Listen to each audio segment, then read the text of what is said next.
When he spoke today, the president did not take questions, so he didn't get to explain why just a few weeks ago he was telling us that the pullout from Afghanistan would look nothing like Saigon in 1975.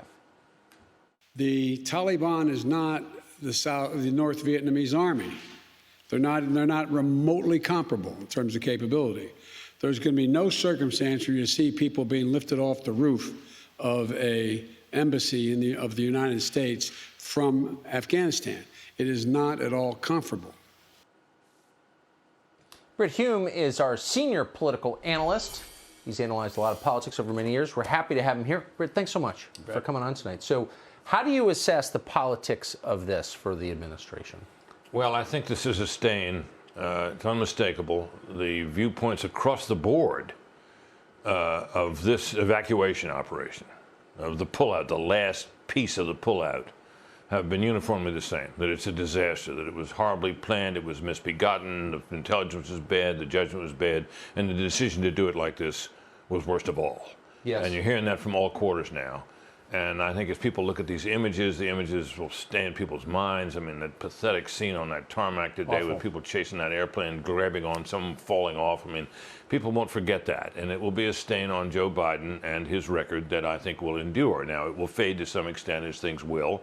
The best thing he has going for him right now is possibly the fact that once the Taliban really secure control of the place, the amount of reporting we get out of there may be very limited. We may not know the extent of atrocities that are being committed in there, or the subjugation of women and all the things that that we try to prevent. It's possible they will make their people wear masks, cover their faces. Back to the burqas, yeah. Back to the burqas, that's possible. So you got to think. So I have been frustrated for a long time that we're still there. That's my personal view. We should leave. 20 years is too long, et cetera, et cetera. And I still feel that way.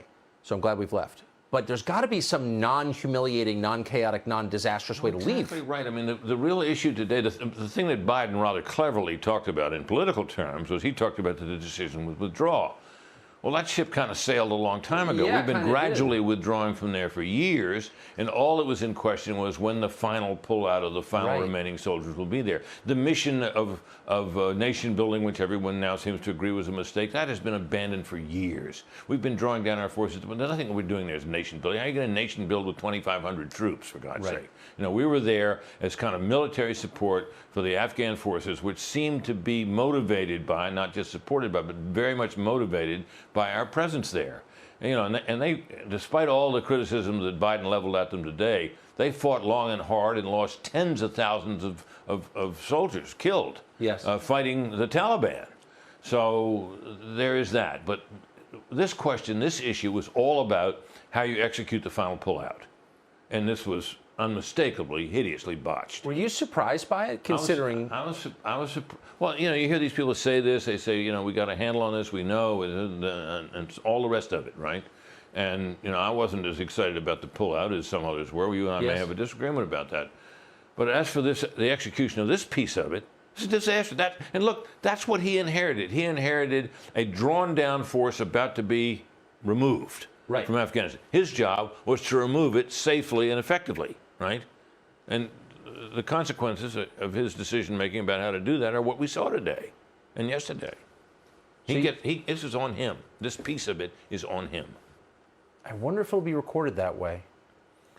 Well, I don't, at this point, somewhat to my surprise, we're seeing it reported that way. Now, I'm beginning to see traces of people saying, well, the American people really broadly support the withdrawal, and he's trying to change the subject to all we're talking about was the decision to withdraw and so on. But this, I think, still leaves an indelible mark. Hard to forget these images. Yeah, and I don't see any sign of competence. I mean, look at our cities. They're not good at it. Brit Hume, I appreciate your coming on. You bet, Tucker. Thank you. Hey, Sean Hannity here. Hey, click here to subscribe to Fox News YouTube page and catch our hottest interviews and most compelling analysis. You will not get it anywhere else.